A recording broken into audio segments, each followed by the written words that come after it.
दृश्यमाननगरी तुल्यं निजान्तर्गतं पश्यन्नात्मनि मायया बहिर्योद्भूतं यथा निद्रया यः साक्षात् कुरुते प्रबोधसमये स्वात्मानमेवाद्वयम् तस्मै श्रीगुरुमूर्तये नमः इदं श्रीदक्षिणामूर्तये कालिन्दीकूलकुञ्जान्तर वल्लवीव्रजवेष्टितम् नमामि नयनानन्दम् नटन्तं नन्दनन्दनम् चेतश्चिन्तय चिन्मयभासम् नूतनजलधररुचिरविकासम् पीतवसनधर सुन्दर नटवर मधुरविकस्वर सुललितहासम् चेतश्चिन्तय चिन्मयभासम्। किसी को कोई चीज याद करके रखनी होती है तो कोई चिन्ह बना, निशान बना लेता है। कोई कोई तो गांठ लगा देते हैं, रुमाल में गांठ लगा लेते हैं, कपड़े में गांठ लगा लेते हैं। तो ये याद रखने के लिए, किसी बात को याद रखने के लिए ये आलंबन इसको बोलते हैं, इसको सहारा बोलते हैं। ऐसे ईश्वर को भी याद रखने के लिए आलंबन की, सहारा की जरूरत पड़ती है। ये सब जगह बात होती है, माने ज्ञान में होती है, अन्नमय, प्राणमय, मनोमय, विज्ञानमय, आनंदमय, कोश, जागृत, स्वप्न, सुषुप्ति, कार्य, कारण, ये सब आलंबन है। ज्ञाता, ज्ञेय, दृष्टा, दृश्य, ये वस्तु को समझने के लिए सब आलंबन है। ऐसे भगवान को के बारे में जो समझ है उसको बनाए रखने के लिए आलंबन होता है। तो ये जो भगवान की मूर्ति होती है ना, मूर्ति, तो मूर्ति में भी आलंबन होता है। समूची मूर्ति ये बताती है कि भगवान कैसे हैं। जैसे भगवान के हाथ में शंख, चक्र, गदा, पद्म है। तेजस तत्व जो है वो चक्र है, जल तत्व शंख है, हृदय कमल है, मुकुट जो है ये ब्रह्मलोक है, कुंडल सांख्य योग कुंडल है, त्रिगुणमयी माया जो है वो बनमाला है, और पीतांबर जो है ये प्रेम भक्ति है, वेद है, वेद, वासस छंदोमयम पीतम। तो इसका अर्थ होता है कि भगवान के शरीर में सारा जगत है, पृथ्वी, जल, अग्नि, वायु, आकाश, पंच तन्मात्रा, अहम तत्व, महत तत्व, प्रकृति तत्व, सर्वज्ञता, सर्वशक्तिमत्ता, 14 भुवन, कोटि कोटि ब्रह्मांड भगवान के उसी शरीर में होते हैं जिसका हम लोग ध्यान करते हैं। तो ईश्वर कैसा होता है? ईश्वर वो होता है जो जगदाधार, जगत का आधार होता है, जो सर्वज्ञ होता है, जो सर्वशक्तिमान होता है। तो हम लोग जो अपने हृदय में भगवान का ध्यान करते हैं, होती तो है वो मूर्ति, परंतु उससे बुद्धि बनती है ईश्वराकार। तो जो लोग बिना आलंबन के ही ईश्वर के बारे में सब कुछ स्मरण करना चाहते हैं और समझना चाहते हैं, उनको बड़ी मुश्किल पड़ती है। और जो भगवान की मूर्ति में जगह जगह निशाना बना लेते हैं, चिन्ह बना लेते हैं, उनको भगवान जगत के आधार हैं, जगत के स्वामी हैं, सर्वज्ञ हैं, सर्वशक्तिमान हैं, उन्हीं में ब्रह्मलोक है, उन्हीं में पाताल है, उन्हीं में मर्त्यलोक है, उन्हीं में स्वर्ग है, उन्हीं में पृथ्वी जल अग्नि वायु आकाश है, उनके रोम रोम में कोटि कोटि ब्रह्मांड हैं। ऐसे जगदाधार का स्मरण होता है। तो अगर किसी को ईश्वर का ध्यान न करना हो तो उसको छोड़ दो। ईश्वर का चिंतन न करना हो तो जबरदस्ती कौन करवाता है? यह तो साधु की बात तो आप जानते हैं। रविंद्रनाथ ठाकुर एक साधु के पास गए, उनकी जीवनी में ये बात आती है। तो ज्ञान चर्चा हुई तो रविंद्रनाथ ठाकुर ने कहा कि महाराज आप तो ज्ञान के भंडार हैं, इस कोने में छिपे हुए हैं, दुनिया नहीं जानती है। आप चलो शहर में लोगों में जाहिर करें, ये बड़े भारी ज्ञानी हैं। तो बोले कि देखो रविंद्र, प्यासा कुएं के पास जाता है, कुआं प्यासे के पास नहीं जाता। जिसको ज्ञान लेना होगा वो हमारे पास यहाँ भी आ जाएगा, और नहीं तो हम उसके घर जाएंगे देने ज्ञान, तो तब भी वो ग्रहण नहीं करेगा। इसलिए जिसको ईश्वर के बारे में ध्यान करने की, भक्ति करने की, प्रेम करने की 1000 बार गरज जिसके मन में होती है, वो ईश्वर से प्रेम करता है, ईश्वर की भक्ति करता है। ये कोई ऊपर से प्रचार करके, डौंडी पीट के, पर्चा छपा के ये लोगों के दिमाग में भरने की चीज नहीं है। सच पूछो तो तुम्हें शांति मिल ही नहीं सकती तब तक जब तक ईश्वर का सहारा नहीं लो। ये बात मैं कई बार सुना चुका हूं कि हम ये नहीं कहते कि तुम ईश्वर से प्रेम करो, ईश्वर को चाहो, ये तो हम कहते ही नहीं हैं। कि तब हम क्या कहते हैं? ये कहते हैं कि असल में जिसको तुम चाहते हो वो ईश्वर के सिवाय दूसरा कोई नहीं है। तुम किसको चाहते हो? हर समय सुख हो, तो हर समय सुख कौन है? का ईश्वर। का हर जगह सुख हो, तो हर जगह सुख कौन है? का ईश्वर। जो हर जगह सुख है, जो हर समय सुख है, उसी का नाम तो ईश्वर है। जो हर रूप में सुख हो, उसी का नाम तो ईश्वर है। जो आत्मा से मिला हुआ सुख है, उसी का नाम तो ईश्वर है। तो असल में तुम चाहते हो ईश्वर और ढूंढते हो कहां? हमेशा रहने वाला सुख चाहते हो और ढूंढते हो कहां? जिसकी उम्र थोड़ी सी है। ढूंढते हो थाली और घड़े में हाथ डालते हो। तो इसी से चैन नहीं मिलता है, दुनिया में सुख नहीं मिलता, शांति नहीं मिलती। क्यों नहीं मिलती? कि असल में तुम्हारा प्रेम है ईश्वर से और तुम चींटी में से उसको निकालना चाहते हो। सुख चाहते हो अविनाशी और ढूंढते हो मरने वाले में। सुख चाहते हो सब जगह मिले और ढूंढते हो एक कोने में। सुख चाहते हो सबसे मिले और उसको रखते हो तिजोरी में। तो केवल हम ये जो नासमझी आ गई है मनुष्य के जीवन में, उसके बारे में ये सलाह देते हैं कि असल में तुम ये नहीं चाहते हो, ये चाहते हो। चाहने का विधान नहीं करते, चाहने का अनुवाद करते हैं। ये विधि नहीं है, अनुवाद है। हम हुक्म नहीं देते, सुझाव नहीं देते, प्रस्ताव नहीं रखते। हम सिर्फ बताते हैं कि तुम दरअसल ईश्वर के प्रेमी हो।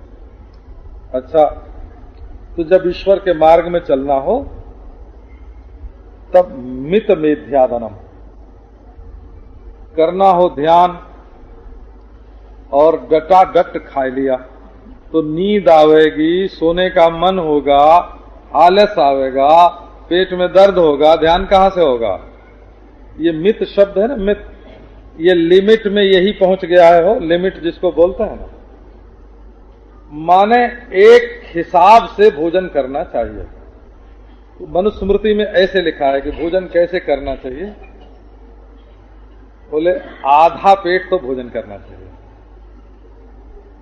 पूरयेद सनेनार्धम तदर्थम सलिलेन च, और उसका आधा पानी पीना चाहिए, और 1/4 हिस्सा पेट का हवा आने जाने के लिए खाली रख देना चाहिए। डटाडट नहीं, ठूस के नहीं खाना चाहिए। एक बार मथुरा के एक चौबे जी और उनके पुत्र दोनों भोजन करने बैठे, तो वहां तो ऐसा लड्डू खाते हैं महाराज, एक एक लड्डू पर रुपया लेते हैं, 10-10 रुपया लेते हैं, 5-5 रुपया लेते हैं। तो लड्डू खाते खाते बच्चे ने पानी पी लिया, तो बाप ने एक चपत लगाया, अरे एक लड्डू और खाता, पानी क्यों पिया? तो बच्चे ने कहा कि नहीं पिताजी, खाते खाते लड्डू गले तक आ गया था, तो पानी पीने से जरा नीचे बैठ गया, और 1-2 लड्डू खाऊंगा। तो चौबे जी ने एक चपत और मारा, ये अकल पहले हमको क्यों नहीं बताई? तो खाते खाते नाक में से पानी आने लगे हैं, और डकार आती जाए और खाते जाओ, ऐसे नहीं खाना चाहिए। मित भोजन मित होना चाहिए, बल्कि हमेशा बराबर भोजन किया जाए ना, कोई तौल हो उसकी। वर्णन आता है सन्यासी को 8 ग्रास रोज भोजन करना चाहिए, चाहे 4-4 ग्रास 2 बार में भोजन करे, आंवले के बराबर ग्रास हो, हाँ बड़े आंवले के बराबर, चाहे 4-4 ग्रास 2 बार भोजन करे, और चाहे 8 ग्रास 1 बार भोजन करे। इसका मतलब, इसको यति चांद्रायण बोलते हैं, माने चांद्रायण में 1 महीने में 240 ग्रास खाया जाता है, और ये 8-8 ग्रास रोज खाएंगे तो वो चांद्रायण हो जाएगा सन्यासी का। गृहस्थ को 16 ग्रास खाना चाहिए। हमारे एक मित्र थे, उन्होंने आजीवन 19 ग्रास रोज भोजन किया, 19 ग्रास खाते थे। क्या शक्ति थी शरीर में, क्या पवित्र मन था। तो मित भोजन करना चाहिए। मित माने बराबर, न पातुला, एक दिन शेर भर एक दिन पाव भर, ऐसे नहीं, बराबर करना चाहिए। पहले महात्मा लोग कहते थे कि कम खाना चाहिए, तब कोई नहीं मानता था। वो मैंने अखबार में पढ़ा कि एक आदमी का वजन 8 मन है, और 4 मन की स्त्री से उसकी शादी हुई, दोनों का जोड़ा बहुत बढ़िया। तो पहले महात्मा लोग कहते थे कि कम खाना चाहिए, तो कोई सुनता नहीं था। अब तो डॉक्टरों ने महाराज ऐसा स्लिम कल्चर में लोगों को डाला कि कोई आधी रोटी खाए, कोई 1 रोटी खाए, ऐसा है। भोजन में 4 बात होना जरूरी है। एक तो उसकी सुगंध ऐसी आनी चाहिए नाक में कि भोजन में रुचि बढ़े। दूसरे, आंख से देखने में अच्छा होना चाहिए, देख के मन प्रसन्न हो जाए। तीसरे, जीभ पर डालने पर स्वाद अच्छा आए। और चौथे, शरीर के लिए, हृदय के लिए हितकारी हो। ऐसा भोजन भी होता है जिससे काम की उत्तेजना हो, ऐसा भोजन भी होता है जिससे क्रोध आवे। बोला भोजन में सबसे बढ़िया बात यह है कि भगवान का स्मरण करके मन ही मन भोग लगा के पवित्र वस्तु का भोजन करना चाहिए। तो पवित्र हो, और भोजन में और भी कई बातें ध्यान रखने के लिए।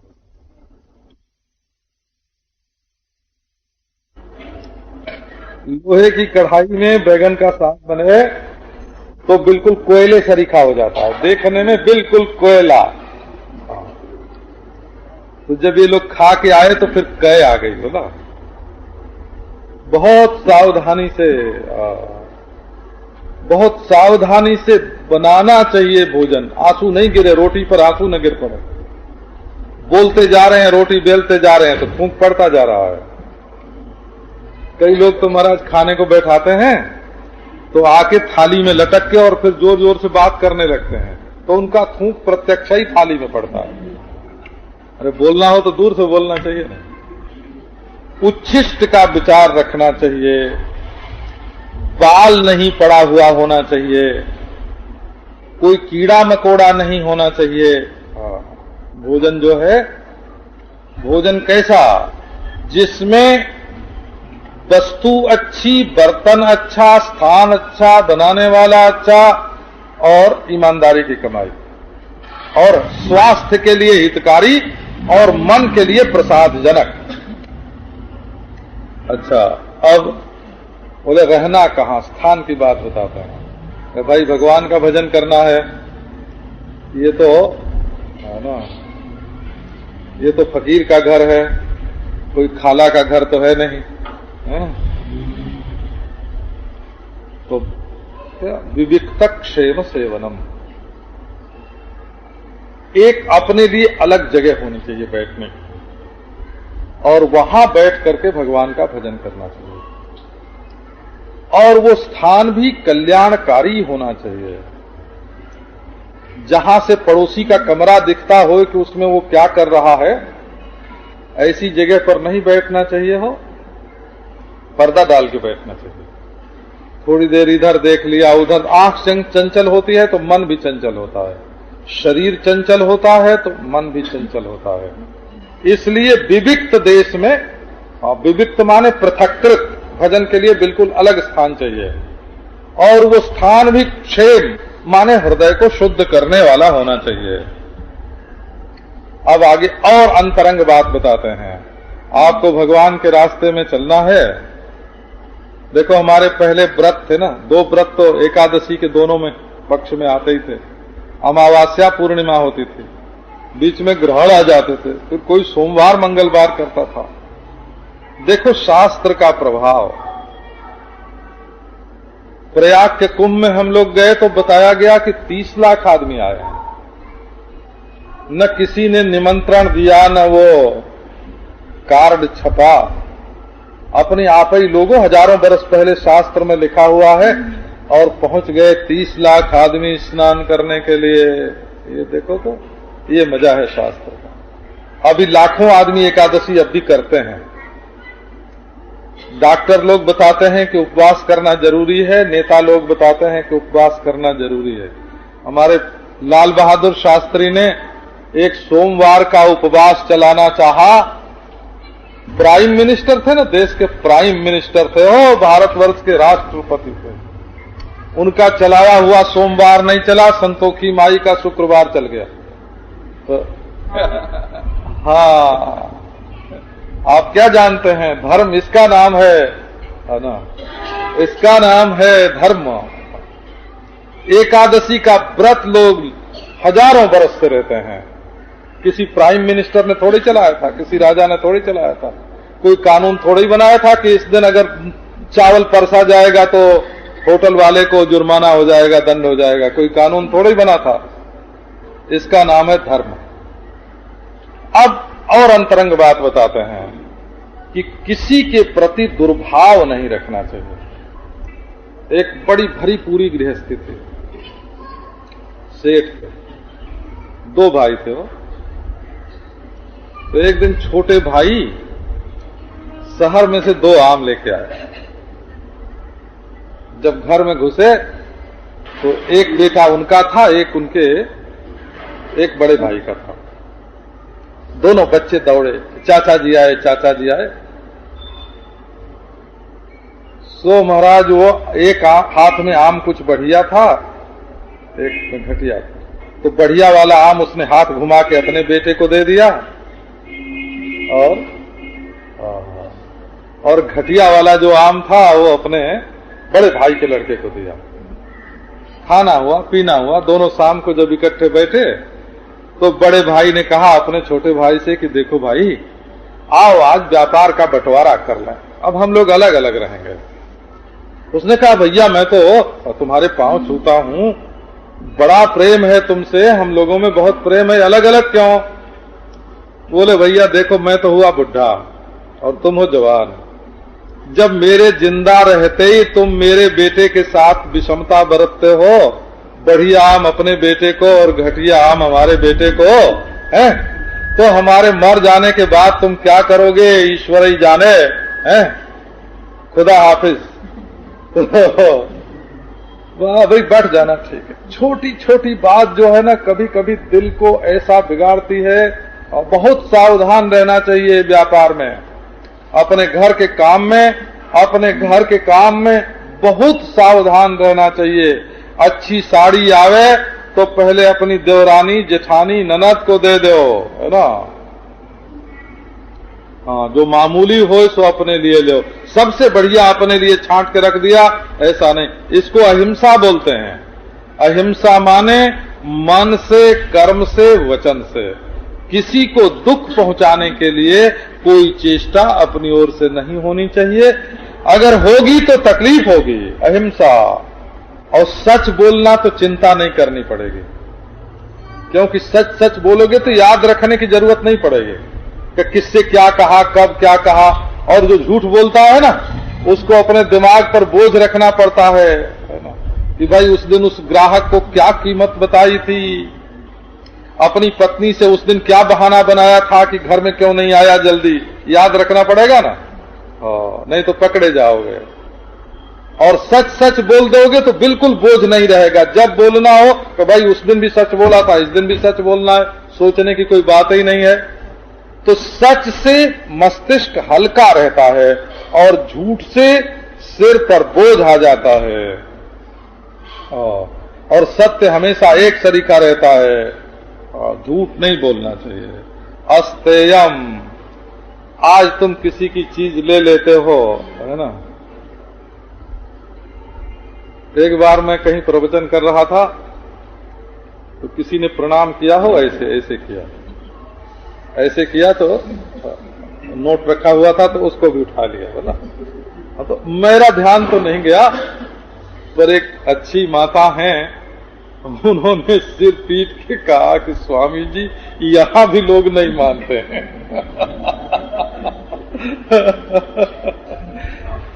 यहाँ की बात नहीं है, बोला आप लोग ऐसा नहीं समझना ना, यहाँ की बात नहीं हो, कहीं और की बात है। तो कहने का अभिप्राय ये कि जब तुम अपने हक का चाहोगे तब तो असली हक जो है तुम्हारी आत्मा, उसकी प्राप्ति होगी। असली हक कौन है? असली हक अपनी, अनल हक बोलता है ना, अनल हक। हाँ, असली हक तुम्हारा आत्मा है। जब तुम दूसरे की चीज हड़पने लगोगे तो वो तुमको नहीं मिलेगी। और अपने पास कितना कितना सामान रखना हो, जितना प्रयोजन हो। एक सज्जन लखनऊ के थे, खत्री थे, खत्री। खत्री एक जाति होती है ना पंजाबियों में, और क्षत्रिय ही होते हैं तो खत्री बोलते हैं। तो लखनऊ के रहने वाले थे, तो उनके मन में आया कि अब वैराग्य से रहेंगे, त्याग करेंगे, भजन करेंगे। तो जब घर से निकले तो छांटने लगे कि थोड़ी थोड़ी थोड़ी चीज छांट के ले चलेंगे, हाँ, बहुत थोड़ा सा ले चलेंगे। तो अब 4 कहार बुलाए गए महाराज, और बहंगी, बहंगी आप लोग नहीं जानते होंगे, कंधे पर रखते हैं, आगे भी पीछे भी दोनों में। 4 कहार बहंगी पर लेकर के उनका सामान चले। लोगों ने पूछा कहाँ जा रहे हैं? बोले विरक्त होकर के जा रहे हैं। तो जितना प्रयोजन हो, जितनी जरूरी हो ना, जितना जरूरत हो उतना ही सामान रखना चाहिए। और ईश्वर मिले। ब्रह्मचर्य भी सबका अलग अलग होता है, गृहस्थों का अलग ढंग से ब्रह्मचर्य होता है। कुछ तो अपने मन में कायदा रखो। जिन देशों में कायदा नहीं है, आज मैंने कहाँ पढ़ा, विनोबा जी का एक पत्र निकलता है सर्वोदय का, तो उसमें गिनती दी हुई थी, हो गिनती कि किस देश में 9% जारज संतान होती है, किस देश में 6% होती है, किस देश में 25% होती है। इसकी गणना अमेरिका में कितनी, रूस में कितनी, लंदन में कितनी, उसका हिसाब दिया हुआ था। कितने प्रतिशत लोग शराब पी के मरते हैं, इसका हिसाब दिया हुआ था। और कितने लखपति चोरी में पकड़े जाते हैं, और कितने लोगों का दिमाग जो है खराब होता है। अमेरिका में सबसे ज्यादा पागल प्रतिशत जो है वो ज्यादा, सबसे बड़ा अमेरिका का है। तो ये जो, यदि ये छोड़ दिया जाए ना कि कोई कायदा में रहे, अरे बाबा बच्चा पैदा करना है तो उसके लिए कम से कम एकादशी तो छोड़ो, पूर्णिमा तो छोड़ो, है ना, दिन तो छोड़ो, सायंकाल तो छोड़ो, प्रातः काल तो छोड़ो, कुछ मन पर थोड़ा काबू रखो। ये सब नियम जितने हैं, जितने नियम हैं सर्वे मनो निग्रह लक्षण अंता परो ही जोगो मनसा समाधि, ये जो हमारे भारतीय मर्यादा में, भारतीय संस्कृति में जो ये बताया है ना कि तीर्थ में एकादशी के दिन सायंकाल, दिन में, आर्तव काल में ये जो बचाने को बताया, ये इसीलिए कि इससे मन पर आपका काबू बना रहेगा, नहीं तो मन बेकाबू हो जाएगा, और बेकाबू हो जाएगा तो कितने प्रतिशत स्त्रियों को कैंसर होता है ये भी उसमें दिया हुआ है। आज की बात सुनाता हूं, आज पढ़ी। तो इसका मतलब यह है कि थोड़ा अपने मन पर काबू रख करके एक हिसाब से ब्रह्मचर्य रखना चाहिए, और अपने मन को तकलीफ सह के भी खुश रखना चाहिए, और अपने को पवित्र रखना चाहिए, और रोज कुछ न कुछ स्वाध्याय करना चाहिए। बोला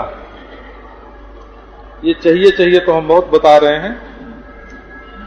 देखो, अगर एक पन्ना रोज तुम पढ़ लिया करो तो महीने भर में 30 पन्ने के पंडित हो जाओगे तुम, और साल भर में 360 के, और 10 पन्ने रोज पढ़ो तो, अरे पोथा का पोथा है ना, 3,500 का जो पोथी है ना, 3,500 पृष्ठ की पोथी तुम साल भर में पढ़ निकलोगे। ये बूंद बूंद तालाब भरता है, जैसे एक एक बूंद पानी डालने से घड़ा भर जाता है, ऐसे तुम रोज स्वाध्याय करो, एक एक बूंद पानी अपने हृदय में भरो, अपनी बुद्धि में भरो, तो तुम्हारी बुद्धि ज्ञान से भर जाएगी। आत्मविद चरणार्चनम पुरुषार्चनम। पूजा किसकी करनी है? एक बार जयदयाल जी कह रहे थे, सेठ जयदयाल जी गोयन का, कि महात्माओं को पूजा नहीं करवाना चाहिए। तो मैंने उनसे कहा कि शास्त्र में जगह जगह लिखा है कि महात्माओं की पूजा करनी चाहिए। आप जितना कहो उतना हम उपनिषद से लेकर के, वेद से लेकर के, और अपने महापुरुषों की वाणी तक जितना कहो उतना हम दिखा सकते हैं कि ये लिखा है कि महापुरुषों की पूजा करनी चाहिए। यही है, ये सामने है, आत्मविद चरणार्चनम, आत्मवेत्ता पुरुष के चरण की पूजा करनी चाहिए। तो हंस गए, फिर बोले कि मैं ये कहाँ कहता हूं कि किसी को पूजा नहीं करनी चाहिए। आप देखो, ध्यान दो, वो कहते हैं कि ये तो मैं कहता ही नहीं कि पूजा नहीं करनी चाहिए, पूजा तो करनी चाहिए। क्या आप हमारे घर में आवेंगे तो हम आपको है ना उठ के प्रणाम नहीं करेंगे, अर्घ्यपाद्य नहीं देंगे? बोले पूजा तो करनी ही चाहिए, करानी नहीं चाहिए। हम कराने वाले को कहते हैं कि तुमको नहीं करानी चाहिए, करने वाले को मना नहीं करते। इसमें क्या बात है? देखो, कराने वाले का तो अभिमान बढ़ता है कि मैं बड़ा हूं, और करने वाले की श्रद्धा बढ़ती है। तो करने वाले में सद्गुण आता है और कराने वाले में दुर्गुण आता है। और जो महापुरुष है, जो अभिमान से पार हो गया है, परमात्मा से मिल गया है, उसमें न सद्गुण आवेगा न दुर्गुण आवेगा। ये बात है, एक हिसाब लगा के आपको बताया। और भगवान की पूजा करनी चाहिए। असल में पूजा भगवान को करनी चाहिए।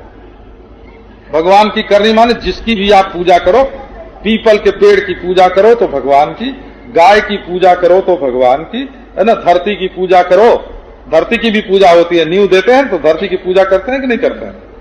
धरती की पूजा करो तो भगवान की, आग की पूजा करो तो भगवान की, सालग्राम की, नर्मदेश्वर की पूजा करो तो भगवान को, और अपने पति को पानी पिलाओ तो भगवान को,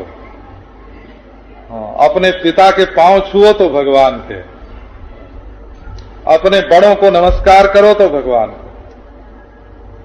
किसी को 5 रुपया देना हो तो पहले उसकी हिस्ट्री शीट पढ़ के तब नहीं देनी चाहिए। बोला, एक होती है ना हिस्ट्री शीट, पुलिस में होती है, वो इसकी जिंदगी कैसी रही है, देशी काली चो पात्र चो। श्रीमद् भागवत का कहना है कि देखो, तुम्हारे पास जो संपत्ति है वो तुम्हारी नहीं है, वो भगवान की है। ये अगर अपनी मान करके तुम किसी को देते हो तो तुमको देने का अभिमान मिलेगा और कुछ नहीं मिलेगा। वो तो चीज है भगवान की। तो जब दो तो ये ख्याल करो कि हम भगवान को दे रहे हैं, भगवान की चीज भगवान को दे रहे हैं? मैं कोई अपनी चीज किसी दूसरे को नहीं दे रहा हूं, जिस भगवान की वस्तु है उसी भगवान को दे रहा हूं। वो गरीब है कि विद्याजीवी को भी देना चाहिए, नहीं तो विद्या पढ़ना छोड़ देगा अगर नहीं मिलेगा तो। सैनिक को भी देना चाहिए, गरीब को भी देना चाहिए, पढ़ने वाले को भी देना चाहिए, अनाथ को भी देना चाहिए, जिसको जरूरत हो उसको देना चाहिए। तो इसलिए सब में भगवान को देख करके उसकी पूजा करनी चाहिए। और मौनम का अर्थ है कि बोलने में भी जितनी जरूरत हो उतना ही बोलना, ज्यादा नहीं बोलना। आपके घर में कभी कोई पशु रहता है? आजकल तो लोग रखते हैं, कुत्ते तो रखते हैं ना घर में, कोई कुत्ते रखते हैं, हरिन रखते हैं, है ना। गांव में तो बैल होते हैं, घोड़े होते हैं, हाथी होते हैं। उनको कभी बिना जरूरत आपने बोलते देखा है? भैंस बिना जरूरत नहीं बोल सकती, गाय बिना जरूरत, जब उसका बछड़ा नहीं आवेगा तब वो बोलेगी। उसके कहीं दर्द होगा, थन में तकलीफ होगी, दूध भर जाएगा तब वो बोलेगी। उसको पानी चाहिए तो बोलेगी, खाने को चाहिए तो बोलेगी। बेमतलब नहीं बोलते पशु जो हैं। इसीलिए सन्यासी के लिए ये विधान है शास्त्र में, पश्वादिवत बांग निरोधा। जैसे केवल भिक्षा के लिए गए, प्रयोजन हुआ, किसी से पानी लेना हुआ, अन्न लेना हुआ, बात कर ली, आपस में बैठ करके गप सप नहीं करना चाहिए। क्योंकि उसमें क्या होता है कि कोई न कोई ऐसी बात निकल जाती है जिससे सामने वाले को तकलीफ पहुंच जाती है। क्योंकि हमारा मन उसका मन सब तरह से एक तो है नहीं, कोई न कोई फर्क तो हो गई। और फिर महाराज सबको बात करने का एटिकेट जो होता है ना, इतिकृत्य, वो भी नहीं होता है। सुनते हैं कि हमारे एक नेता ने, मिनिस्टर ने, एक स्त्री से पूछा कि तुम्हारे बच्चे हैं? तो उसने कहा हाँ हैं। तो पूछ दिया बाद में कि तुम्हारा ब्याह हुआ है कि नहीं। बेवकूफी की बात हुई ना। हाँ, एक से पूछा कि तुम्हारा ब्याह हुआ है कि नहीं, तो उसने कहा नहीं। तो फिर पूछ दिया कि तुम्हारे बच्चे कितने हैं। तो बात करना, मैं कहने का अभिप्राय केवल यही है कि बात करना बोलिए तो तब जब बोलिबे की रीति जानो। एक बात पूरी न हो, बीच में अपनी अड़ा दिया। दो आदमी आपस में बात करते हो, तीसरे ने जाके बोलना शुरू कर दिया।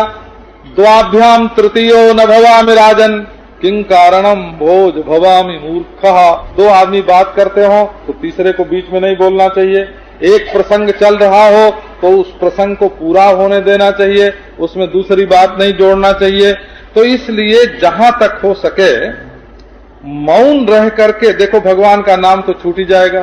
दूसरे से ज्यादा बात करो तो भगवान का नाम छूट जाएगा, तुम्हारे विचार की धारा में बाधा पड़ जाएगी, झूठ निकलेगा। जो ज्यादा बोलता है वो झूठ बोल जाता है, वो दूसरे को दुख पहुंचा देता है। तो थोड़ा कम बोलने का अभ्यास होना चाहिए। और बैठे और पांव इधर फैला दिया और उधर फैला दिया और उधर हिलने लगे और झूमने लगे हो।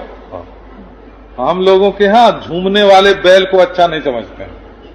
बैल घर में रखते हैं और बैल खड़ा होके ऐसे ऐसे कर रहा हो ना, हाँ, तो अच्छा नहीं समझते हैं। अब महाराज एक पांव पहले फैला दिया, फिर नीचे कर दिया, फिर ऊपर कर दिया, उधर देखा नहीं, ऐसे ढंग से बैठना चाहिए। उड़िया बाबा जी महाराज कहते थे कि एक आसन से 3 घंटे तक अगर कोई स्थिर बैठा रहे तो बिना किसी योगाभ्यास के ही उसका मन वश में हो जाएगा, समाधि लग जाएगी अगर शरीर नहीं हिले। अच्छा, स्थैर्यम, अब स्थिरता होनी चाहिए अपने में। कोई काम करो तो ये नहीं कि क्षण में वो किया, क्षण में वो किया, वो भी आधा छोड़ा, वो भी आधा छोड़ा। रोटी डाली तवा पर और मसाला लेने के लिए चले गए, तब तक जल गई। अरे बाबा रोटी उतार के जाओ। ये हम नमूने के तौर पर ये बात कहते हैं।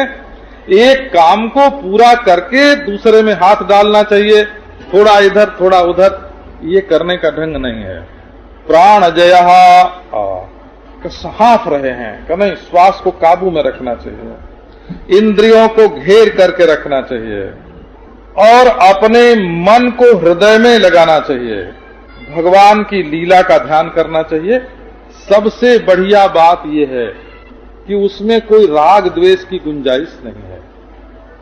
एक बात आपको सुनाते हैं, रामचरितमानस में गोस्वामी तुलसीदास जी ने लिखी है।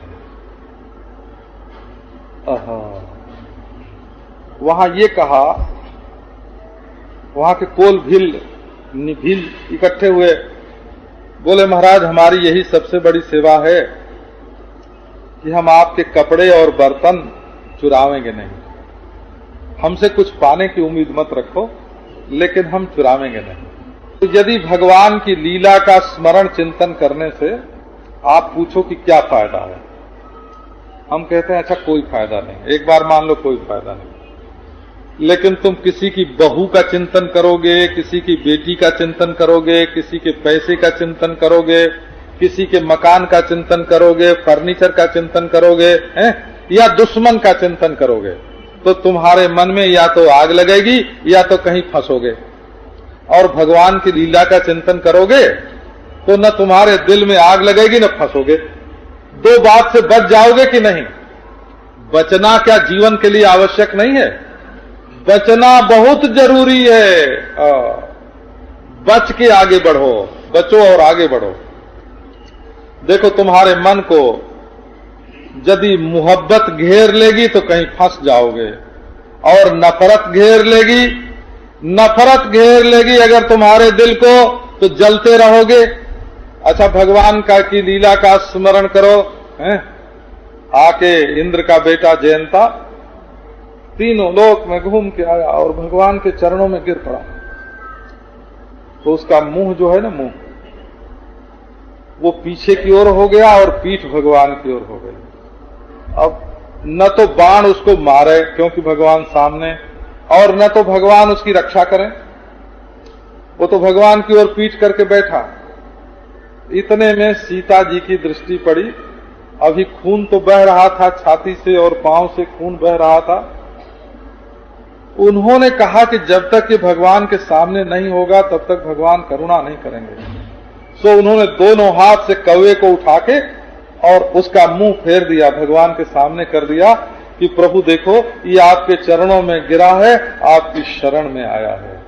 और ऐसी करुणा उमड़ी, कौवे पर तो करुणा उमड़ी, उसको तो ब्रह्मास्त्र से मुक्त कर दिया भगवान ने। देखा हो हमारी सीता जी के हृदय में इतनी करुणा है कि जिसने इनका चरण नोच लिया, जिसने इनके छाती में पंजा मारा है, उस कौवे पर इतनी कृपा कि उसको मैं अपनी शरण में ले लूं, दोनों हाथ से उठा करके उसका मुंह मेरी ओर करती हैं। ये जब भगवान की लीला आपके ध्यान में आती है तो भगवान का भजन करने का मन होता है कि नहीं होता है? कितने दयालु हैं भगवान, कितना कोमलशील, ये भगवान की लीला है। हाँ, पूतना अपने स्तन में जहर लगा के गई कि मैं मार डालूंगी कृष्ण को, और कृष्ण ने कहा कि वो हो देखो मनुष्य के मन में हमको दूध पिलाने की इच्छा होती ही कहाँ है? अरे ये तो हमारी मैया है। जहर पिलाने वाली को अपनी मैया समझ करके कल्याण कर दिया भगवान ने। कि जब ये किससे राग हुआ? अब दुनिया में इससे किसी से मोहब्बत नहीं होती, किसी से नफरत नहीं होती, राग द्वेष नहीं होता, हृदय आपका शुद्ध रहता है। तो ये भगवान की जो लीला है ये हृदय शुद्ध करने के लिए, कम कोई फायदा न माने। हम कहते हैं इससे भगवान मिलते हैं, बड़ा भारी फायदा है। भगवान की भक्ति होती है, इससे भगवान मिलते हैं, इससे अंतःकरण शुद्ध होता है, इससे भगवान के बारे में चिंतन करने का मौका मिलता है। लेकिन ये सब कुछ न माने तो इतना तो मानेंगे ना कि भगवान की लीला का ध्यान करने से हमारे हृदय में संसार के प्रति राग द्वेष नहीं होगा। ये क्या कम लाभ है? दुनिया जल रही है, राग द्वेष करके जल रही है, ये सीखना पड़ता है। वैकुंठ लीला विध्यानम समाधानम तथात्मनः, अपने मन को समाधान कर लो। तो अपने मन का समाधान कैसे करना? देखो एक अकल बताता हूं। आपके मन में कोई दुख आया और आप एक बार बौखला गए, विवश गए, तो ऐसा लगा कि अब तो सहन नहीं होता है दुख। तो आप एक बात का ख्याल करो कि इस समय तो आपको इतना दुख हो रहा है, लेकिन 3 दिन के बाद इतना दुख रहेगा कि नहीं रहेगा, और 6 महीने के बाद का नहीं रहेगा, अच्छा 1 बरस के बाद कभी याद ही नहीं आवेगी। जिस दुख से इस समय तुम छटपटा रहे हो, तड़प रहे हो, वो दुख 6 महीने के बाद तो तुमको याद ही नहीं आवेगा।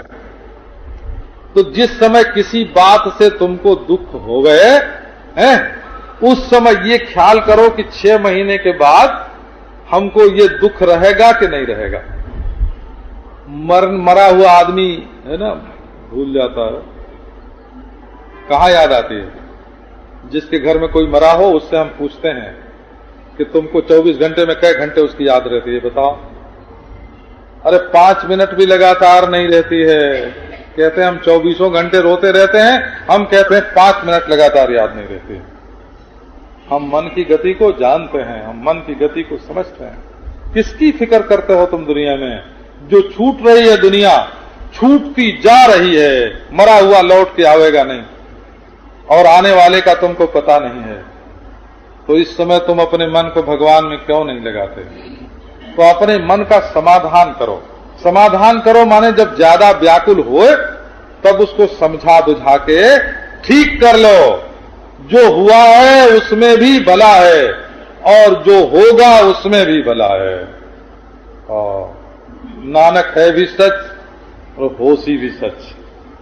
जो है वो भी परमेश्वर है, और जो होगा वो भी परमेश्वर है। अपने दिल को मत बिगाड़ो। सब कोषों का कोष, सब खजानों का खजाना है ना, ये बिगड़ता है पक्षपात से, ये बिगड़ता है दुश्मनी से। अपने दिल को मत बिगाड़ो, समझा करके अपने मन को ठीक करो। समाधानम तथात्मनः। अच्छा, ये सब रास्ते हैं हो जिससे मन को बुरे मार्ग में जाने से रोका जाता है। अगर तुमको दुनिया में कुछ बुरा ही न लगता हो, कुछ बुरा मार्ग ही न लगता हो, भले मानुष जो होते हैं महाराज, उनको थोड़ी सी बात जो है वो असर कर जाते हैं। एक चोर जेल में था, तो जब छूटने लगा तो जेलर ने कहा, भाई एक गलती हो गई, तुम्हें जब छोड़ना चाहिए था उससे 1 हफ्ते ज्यादा तुम जेल में रह गए, 7 दिन तुम ज्यादा रह गए जेल में, हमसे गलती हुई। तो उसने कहा कोई बात नहीं, आप अपने रजिस्टर में नोट ले लो, कर लो, जब अगली बार हम आवेंगे तो उसमें 7 दिन हमारा मुजरा कर देना, है ना, क्योंकि हमारा तो आना जाना लगा ही रहता है, हम तो जेल में आते ही रहेंगे, हैं? तो ये महाराज दुख पर दुख, दुख पर दुख जो लोग अपने आप भोगते रहते हैं, बनाते रहते हैं दुख। तो भगवान का ध्यान करने के लिए क्या करना चाहिए, अब आगे बताते हैं। थोड़ा अकल से काम लेना चाहिए, मन को बुरे रास्ते में नहीं जाने देना चाहिए, धीरे धीरे काम करना चाहिए। शुचौ देशे प्रतिष्ठाप्य, शुचौ देशे प्रतिष्ठाप्य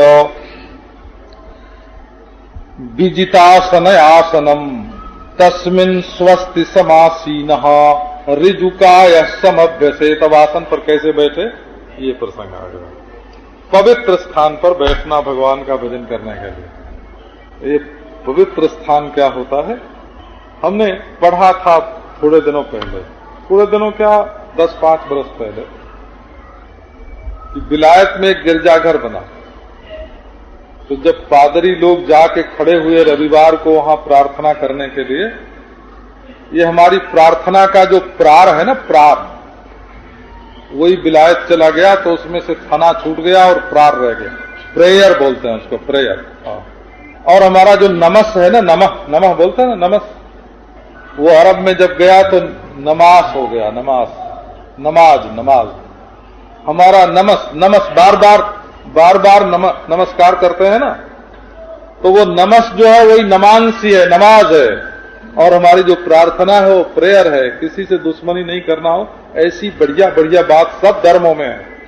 हिंदू धर्म में भी अच्छी बात है मुसलमान धर्म में भी अच्छी बात है, ईसाई धर्म में भी अच्छी बात है, सिख धर्म में भी अच्छी बात है, पारसी धर्म में भी अच्छी बात है। अच्छाई न होती तो इतनी बड़ी दुनिया इतने दिनों तक उस धर्म को मानती कैसे? तुम उनको जो बुरा समझते हो ये तुम्हारे दिल का दोष है। धर्म बुरा नहीं होता, अपना दिल बुरा होता है। किसी से द्वेष नहीं जोड़ना, द्वेष नहीं जोड़ना। तो गिरजाघर बना, पादरी लोग इकट्ठे हुए, प्रार्थना हुई। लोग आपस में चर्चा करने लगे कि आज जब हम प्रार्थना में इकट्ठे हुए तो हमारे मन में हिंसा का भाव आया, कि वो जांच करो। वहां तो थोड़ी थोड़ी बात के लिए जांच कमेटी बैठा देती। जांच हुई तो मालूम हुआ कि 150 बरस पहले उसी जगह पर एक कसाई खाना था, उसमें पशु बकरे कटते थे, और अब उसी जगह पर बन गया गिरजाघर। तो वहां के वातावरण में हिंसा का भाव ऐसा भरा हुआ है कि प्रार्थना के समय याद आता है, स्थान पवित्र चाहिए, भगवान के भजन के लिए स्थान पवित्र चाहिए, और आसन बिछा करके करना चाहिए। बीच में कुछ आसन चाहिए, और एक ढंग से बैठना चाहिए, और जिससे शरीर में तनाव हो ऐसे नहीं बैठना चाहिए, सरल सीधे होकर के बैठना चाहिए। और फिर वहां बैठ करके भगवान की के रूप का ध्यान करना चाहिए।